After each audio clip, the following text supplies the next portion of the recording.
Hello everyone, welcome back to our channel Soujanya Mohan. నేను ఈ వీడియోలో మీకు సాలార్జింగ్ మ్యూజియం గురించి ఎక్స్ప్లోర్ చేయబోతున్నాను. ఈ సాలార్జింగ్ మ్యూజియం ఎక్కడ ఉంది, సాలార్జింగ్ మ్యూజియం ఎలా చేరుకోవాలి, టికెట్ కాస్ట్ ఎంత ఉంటుంది, ఇవన్నీ కూడా నేను మీకు ఈ వీడియోలో షేర్ చేస్తాను. ఈ వీడియోని చివరి వరకు చూడండి, లైక్ చేయండి, షేర్ చేయండి. మీకు ఈ వీడియో నచ్చితే సబ్స్క్రైబ్ చేసుకోండి మన ఛానల్ సౌజన్య మోహన్. ఈ వీడియోలోకి వచ్చేస్తే మనం ఇక్కడ చూస్తున్నారు కదా, ఇది సాలార్జింగ్ ఎంట్రన్స్. లోపలికి వచ్చిన తర్వాత మనకు రైట్ సైడ్ లో టికెట్ కౌంటర్ ఉంటుంది. ఈ టికెట్ కౌంటర్ వచ్చేసరికి మనకు పెద్దలకు 50 రూపాయలు, పిల్లలకు 20 రూపాయలు. మనం మొబైల్ లాంటిది ఏదైనా తీసుకెళ్లిపోతే లోపలికి వీడియో షూట్ చేసుకోవడానికి 50 రూపీస్ ఉంటుంది ఛార్జ్. నాన్ ఇండియన్స్ అయితే కనుక ఎన్ఆర్ఐ ఇట్లా అంటారు కదా, వాళ్ళకు 500 రూపీస్ ఉంటుంది ఫారినర్స్ కు. సో ఇక్కడ మనకు స్పాట్ టికెటే ఉంటుంది, మనం స్కాన్ చేసేసి టికెట్ తీసుకోవచ్చు. ఎంతమంది అంటే అన్ని టికెట్స్. చూస్తున్నారు కదా, ఇది మొత్తం కూడా సాలార్జింగ్ మ్యూజియం. ఈ సాలార్జింగ్ మ్యూజియం వచ్చేసరికి మనకు హైదరాబాద్ నగరంలోని మూసీ నది దక్షిణ ఒడ్డున ఉంటుంది. భారతదేశంలోని అతిపెద్ద మ్యూజియంలలో ఇది కూడా ఒకటి. మనకు దేశం మొత్తం మీద 3 జాతీయ మ్యూజియంలు ఉంటాయి, అందులో ఇది ఒకటి. ఇందులో మనకు ఏనుగు దంతాలు, కళాకృతులు, పాలరాతి శిల్పాలు, అలాగే మనకు జపాన్, చైనా, బర్మా, నేపాల్, భారతదేశం, పర్షియా, ఈజిప్ట్, ఐరోపా, ఉత్తర అమెరికా దేశాలకు సంబంధించినటువంటి శిల్పాలు, చిత్రలేఖనలు, బొమ్మలు, వస్త్రాలు చేతితో రాసినవి, సిరామిక్స్, లోహఖండాలు, తివాచీలు, గడియారాలు చాలా అద్భుతంగా ఉంటాయండి. ఇందులో సెంట్రల్ గడియారం ఉంటుంది, సెంట్రల్ వాచ్ అంటారు, సెంట్రల్ పాయింట్ లో ఉంటుంది. ఇది చూడడానికి అయితే చాలా మంది వస్తారు. మీరు ఈ వీడియోలో కూడా చూస్తారు ఎంతమంది ఉన్నారు అక్కడ. చాలా అద్భుతంగా ఉంటుంది. మీరు కూడా తప్పకుండా హైదరాబాద్ లో ఉంటే ఒకసారి హైదరాబాద్ వచ్చినప్పుడైనా సాలార్జింగ్ మ్యూజియం కూడా సందర్శించండి. సో ఇక్కడ చూస్తారు కదా, ఇది మొత్తం ఎంట్రన్స్. మనకు లోపలికి వచ్చినామంటే టికెట్ తీసుకుని మనం లోపలికి వస్తే ఇక్కడ నుంచి మనం లోపలికి వెళ్తాం. మనకి ఎంట్రన్స్ లోనే ఒక ఓల్డ్ మోడల్లో మనం టికెట్ తీసుకుని ముందుకు వచ్చేస్తే రైట్ సైడ్ కు మనకి ఇక్కడ సాలార్జింగ్ అని చెప్పి ఉంటుంది కదా, ఇది మొత్తం కూడా చాలా బాగుంటుంది, చాలా కలర్ఫుల్ గా మొత్తం కూడా. ఇక్కడ మనకు చూసారు కదా, ఇది చాలా ఓల్డ్ కాలం, అంటే పాత కాలం నాటి ఫైర్ ఇంజన్. చూస్తున్నారు కదా ఎలా ఉందో. అప్పట్లో మనకు ఫైర్ ఇంజన్స్ ఎలా ఉన్నాయి, వాటర్ తీసుకెళ్ళేవి. చాలా అద్భుతంగా ఉంది. మనకి ఎంట్రన్స్ లోనే ఉంటుంది. లోపలికి వచ్చినామంటే ఇక్కడ మొత్తం కూడా ఇది మనకి ఎంట్రన్స్. ఇక్కడ మనకు టికెట్ చెక్ చేసి సేఫ్టీ వాళ్ళు మొత్తం చెక్ చేసినాక సెక్యూరిటీ లోపలికి పంపిస్తారు. మనం లోపలికి వెళ్ళినప్పుడు ఇట్లాగ మొత్తం కూడా మనకు ఎట్లా ఏంటి, గ్రౌండ్ ఫ్లోర్లో ఏముంటాయి, ఫస్ట్ ఫ్లోర్లో ఏముంటాయి, ఇట్లా మొత్తం కూడా ఇక్కడ ఉంటాయి. ఇక్కడ నుంచి మనం లోపలికి వెళ్ళిపోతే మేము వెళ్ళిన రోజు అయితే క్రౌడ్ బాగానే ఉంది. సో జనాభా కూడా చూడండి ఎట్లా ఉన్నారు. సో చాలా అద్భుతంగా ఉంటుందండి, చాలా బాగుంటుంది. గోడలు మొత్తం కూడా మనకు మన దేశానికి స్వాతంత్రం వచ్చిన నాటి రోజులు కానివ్వండి, అందులో పార్టిసిపేట్ చేసిన వాళ్ళు కానివ్వండి. చూసారా, 1950 వరకు అట్లా ముందు వరకు ఏమేమి ఉన్నాయో మొత్తం కూడా, the first war of Indian, ఇట్లా మొత్తం కూడా చాలా వరకు చాలా బాగుంది. ఇండిపెండెన్స్ మూమెంట్స్ కానివ్వండి, ఝాన్సీ లక్ష్మి, రుద్రమదేవి, ఉయ్యాలవాడ నరసింహారెడ్డి, ఇట్లా అందరి ఫోటోలు కూడా ఇక్కడ మనకి ఎంట్రన్స్ లోనే ఉంటాయి. ఇక ఈ మ్యూజియం చేస్తే మనము, ఈ మ్యూజియం వచ్చేసరికి మనకు హైదరాబాద్ సాలార్జింగ్ మ్యూజియం అంటాం మనం. ప్రపంచంలోని విభిన్న యూరోపియన్, ఆసియా, దూర ప్రాచ్య దేశాలలోని కళాత్మక వస్తువుల భాండాగారం ఇది మొత్తం కూడా. ఇది ఈ సేకరణ ప్రముఖంగా సాలార్జింగ్ 3 అని చెప్పేసి ఇప్పుడు ఉన్న అక్కడ ఫోటో ఉంది కదా మన బయట, అతను మొత్తం ఇవన్నీ కూడా సేకరించి 1914లో ఈ సాలార్జింగ్ మ్యూజియంను వాళ్ళు ఎస్టాబ్లిష్ చేశారు. మొత్తం కూడా నవాబ్ మీర్ ఉస్మాన్ అలీ ఖాన్ అని చెప్పేసి తను దేశ విదేశాల్లో పర్యటించినప్పుడు ఆయన అద్భుతమైన కళాఖండాలను సేకరించి తన ప్యాలెస్ లో పెట్టుకున్నాడు. అదే నిదానంగా మనకి ఇది మ్యూజియం అయింది. చూస్తున్నారు కదా, ఇది మొత్తం కూడా మేము సెంట్రల్ పాయింట్కి వచ్చాము. వాచ్ అంటే ఇక్కడ ఉన్న వాచ్ మనకు చాలా అద్భుతమైందండి, చాలా పురాతనమైంది. ఇది చూడడానికి ఎంతమంది వస్తారో చూడండి మీరు ఒక్కసారి. నేను ఆల్రెడీ చెప్పాను కదా, ఈ యొక్క గడియారం చూడడానికి. ఇది గడియారం మనకు. ఈ గడియారంలో అద్భుతం ఏంటంటే, ముఖ్యంగా ఈ గడియారాన్ని ఎందుకు చూడడానికి వస్తారంటే అందరూ కూడా ఈ ఎన్ని గంటలు అయితే అయిద్దో ఆ టైంకు లోపల నుంచి ఒక బొమ్మ బయటకు వచ్చేసి, ఒక మనిషి బొమ్మ బెల్ కొట్టేసి ఎన్ని గంటలు అయితే అన్ని, 11 o'clock అనుకోండి, 11 గంటలు కొట్టి, 12 o'clock అయితే 12 గంటలు కొట్టి మళ్ళీ లోపలికి వెళ్ళిపోయి డోర్ వేసుకునిద్ది. అది కూడా మనం స్పష్టంగా చూడొచ్చు. మీరు ఈ వీడియోలో చూడండి, చాలా అద్భుతంగా ఉంటుంది అసలు. ఇది మొత్తం కూడా ఆ వాచ్కి సంబంధించిన, గడియారానికి సంబంధించినటువంటి డీటెయిల్స్. ఇక్కడ మీరు చూడండి, ఆ లోపల వచ్చేసరికి అట్లా డిజైన్ కానివ్వండి, ఇట్లా చాలా ఓల్డ్ది ఇది, చాలా అద్భుతంగా ఉంటుంది. చూడడానికే చాలా మంది వస్తారు. వినండి ఒక్కసారి, మీరు కూడా చూడండి, ఒకసారి క్షుణ్ణంగా చూడండి, ఆ బెల్ దగ్గరే చూడండి, మీకు కనపడుతుంది. చాలా అద్భుతంగా ఉంటుంది. చాలా మంది గడియారం చూడడానికి వచ్చేవాళ్ళు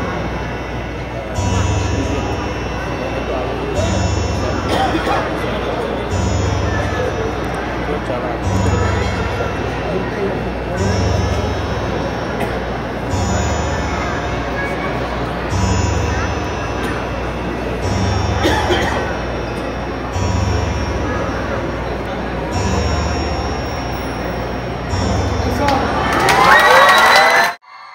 చూసారు కదండి. ఆ బయటికి రావడం, ఆ బెల్ గంట కొట్టడం, మళ్ళీ లోపలికి వెళ్ళి డోర్ వేసుకోవడం, ఇది మొత్తం కూడా చాలా అద్భుతంగా ఉంటుంది. చూడడానికి చూసారు ఎంత మంది వచ్చారో మేము వెళ్ళిన రోజు. అసలు ప్రతిరోజు మనకు ఈ మ్యూజియం వచ్చేసరికి మనకు ఓన్లీ గవర్నమెంట్ హాలిడేస్లో మనకు హాలిడే ఉంటుంది, సండే కూడా హాలిడే ఉంటుంది అనుకుంటా. సో మార్నింగ్ 10 నుంచి ఈవినింగ్ 5 వరకు ఉంటుంది. 4 వరకే టికెట్స్ ఇస్తారు అనుకుంటండి. సో దాని టైం వేస్ట్ చేసుకుని మీరు వెళ్ళొచ్చు. ఇవన్నీ కూడా ఆ కాలంలో సేకరించినటువంటి వస్తువులు. చూడండి ఒక్కసారి ఈ వీడియోని చివరి వరకు చూడండి, చాలా అద్భుతంగా ఉంటుంది. ఎక్కడ కూడా మిస్ చేసుకోవద్దు.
మీరు చూస్తుంది మొత్తం కూడా ఓల్డ్ ఫర్నిచర్. అంటే ఆ కాలంలో కూడా ఫర్నిచర్ ఈ విధంగా ఉందంటే ఈ సోఫా సెట్లు గానీ, ఆ టైంలో ఈ విధంగా వాళ్ళు అసలు డిజైన్ చేశారంటే చాలా అద్భుతంగా ఉందండి చూడడానికి మాత్రం. ఇది నిజంగా రియల్‌గా చూస్తే మాత్రం చాలా, చాలా బావుందసలు.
ఈ ఈ డిజైన్స్ మొత్తం చూడడానికి అసలు 2 కళ్ళు సరిపోవండి. అట్లా ఉంది ఈ డిజైన్స్. ఆ వుడ్ వర్క్ గానివ్వండి, అసలు ఆ ప్రతి దానికి ప్రతిదీ ఎంతో కేర్ తీసుకొని వాళ్ళు చూసారా ఎట్లా చెక్కారో అసలు. ప్రతి దాంట్లో ఒక మీనింగ్ ఉంది అక్కడ నిలబడి చూస్తే.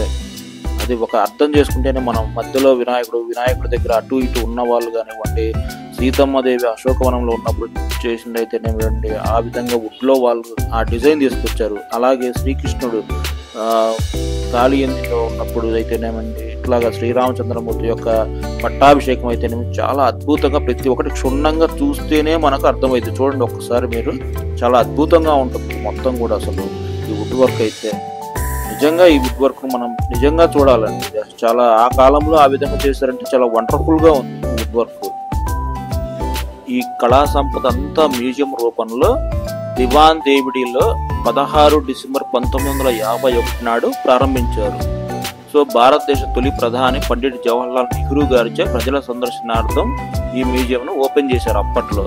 ఆ తర్వాత కుటుంబ సభ్యుల అంగీకారంతో భారత ప్రభుత్వం ఈ సంపదను స్వాధీనం చేసుకొని తొలి రోజుల్లో మినిస్ట్రీ ఆఫ్ సైంటిఫిక్ రీసెర్చ్ మరియు cultural affairs, government of India నిర్వహణ బాధ్యతలను కూడా ఇది తీసుకొని ఈ మ్యూజియం డెవలప్మెంట్ చేసుకుంటూ వచ్చారు. 1968లో నాటి భారత రాష్ట్రపతి డాక్టర్ జాకిర్ హుస్సేన్ గారిచే ప్రస్తుత భవనంలో మ్యూజియం ప్రారంభించబడింది. నిర్వహణ బాధ్యత స్వయం ప్రతిపత్తి గల బోర్డుకు అప్పగించారు. అంటే ఇది ఓన్గా ఉంటుంది. దీనికి చైర్మన్ ఆంధ్రప్రదేశ్ గవర్నరు, రాష్ట్ర విభజన తర్వాత తెలంగాణ రాష్ట్ర గవర్నరు ఈ మ్యూజియం చైర్మన్గా ఉంటారు. వాళ్ళ అండర్లో ఈ మ్యూజియం మొత్తం కూడా రన్ అవుతూ ఉంటుంది. ఈ మ్యూజియం మనకు భారతదేశంలోనే 3వ అతిపెద్ద మ్యూజియం. ఇందులో వివిధ నాగరికతలకు చెందినటువంటి సేకరణలు అయితేనేమి, 1వ శతాబ్దము అప్పటి పురాతన వస్తువులు కూడా మనకు ఈ మ్యూజియంలో మనం చూడగలం. సో ఇందులో ప్రతి ఒక్కటి కూడా చాలా బాగుంటుంది. అలాగే మనం ప్రపంచ నలుమూలల నుంచి ఎన్నో విలువైన వస్తువులు, సామగ్రిలు, కళాఖండాలు కూడా సేకరించి ఇందులో భద్రపరిచారు. కాబట్టి ఇప్పటికీ మనం చూడగలుగుతున్నాం. ఈ వుడ్ వర్క్ కానీ చాలా బాగుంది, ఎక్కడ చూసినా కూడా మనకు. అలాగే ప్రాచీన ఖురాను ప్రతులు, నగలు, నగిషీలు, యుద్ధ సామగ్రి, పర్షియన్ తివాసీలు, ఇట్లా చాలా బాగున్నాయి. అన్నీ కూడా వీళ్ళు చాలా బాగా సేకరించారు. అప్పట్లో వాళ్ళు వాడినటువంటి కత్తులు అయితేనేమి, అలాగే జ్వరకత్తులు అయితేనేమి, వాళ్ళు కోసుకునే పండ్లు కోసేటటువంటి కత్తులు కానీ, అలాగే మన పెద్దవాళ్ళు వాడే చేతి కర్రలు అయితేనేమి, పిరంగులు, ఇట్లా చాలా వరకు అప్పట్లో సైనికులు ఏ దుస్తులు అయితే ధరిస్తారో, వాళ్ళు యుద్ధానికి వెళ్ళేటప్పుడు ఏ కత్తులు తీసుకుంటారో, ఇవన్నీ కూడా ఈ మ్యూజియంలో ఉన్నాయి. ఈ వీడియోని చివరి వరకు చూడండి, చాలా బాగుంటుంది. ఈ వీడియోని లైక్ చేయండి, షేర్ చేయండి, సబ్స్క్రైబ్ చేసుకోండి మన ఛానల్.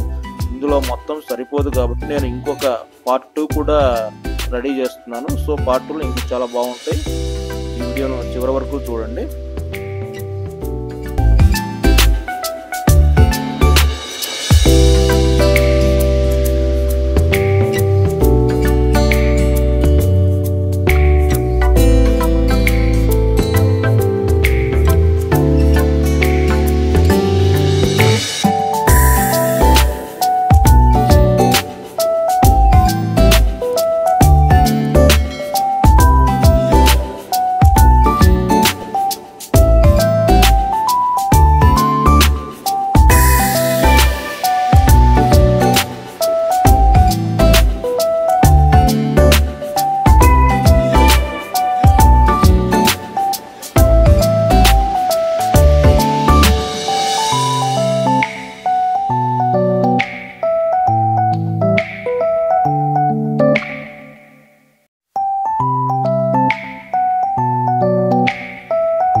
చూస్తున్నారు కదా, ఇది మొత్తం కూడా బృహదీశ్వరాలయం.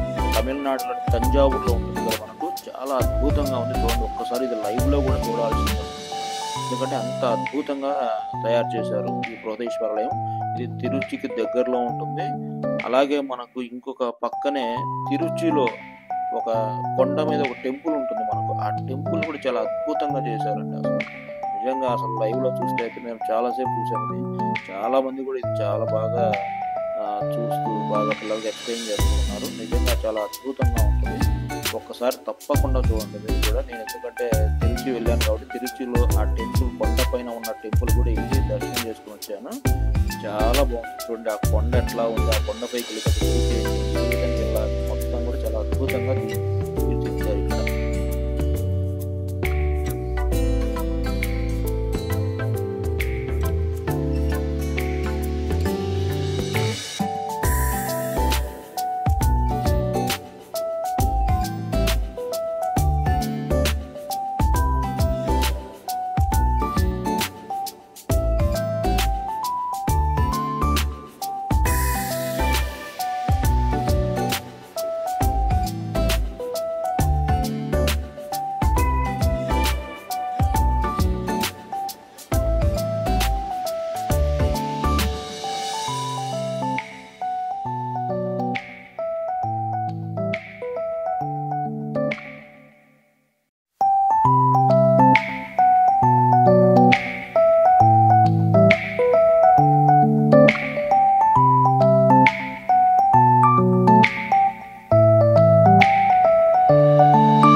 మనం ఈ సాలార్జింగ్ మ్యూజియం చేరుకోవాలనుకుంటే అఫ్జల్గంజ్కి రావాలి. అఫ్జల్గంజ్కి మనకు సిటీలో ఎక్కడి నుంచి అయినా బస్సెస్ ఉంటాయి.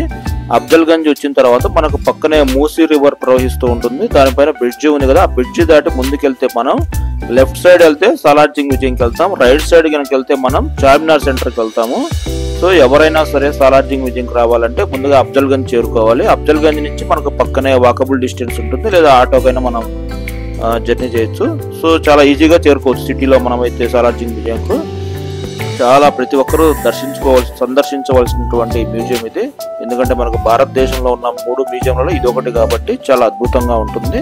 తప్పకుండా సందర్శించండి ఈసారి హైదరాబాద్ వచ్చినప్పుడు. కానీ హైదరాబాద్లో ఉన్నవాళ్ళు ఇక్కడ మాత్రం చాలా బాగా ఎంజాయ్ చేస్తున్నారు అందరూ. ఫస్ట్ చూస్తే ఫ్రంట్ చూస్తే మెన్, బ్యాక్ సైడ్ చూస్తే ఉమెన్, అది మనకు మిర్రర్లో కనపడుతుంది. చాలా అద్భుతంగా ఉంది. ఒకసారి చూడండి, అందరూ కూడా పాస్ చేస్తూ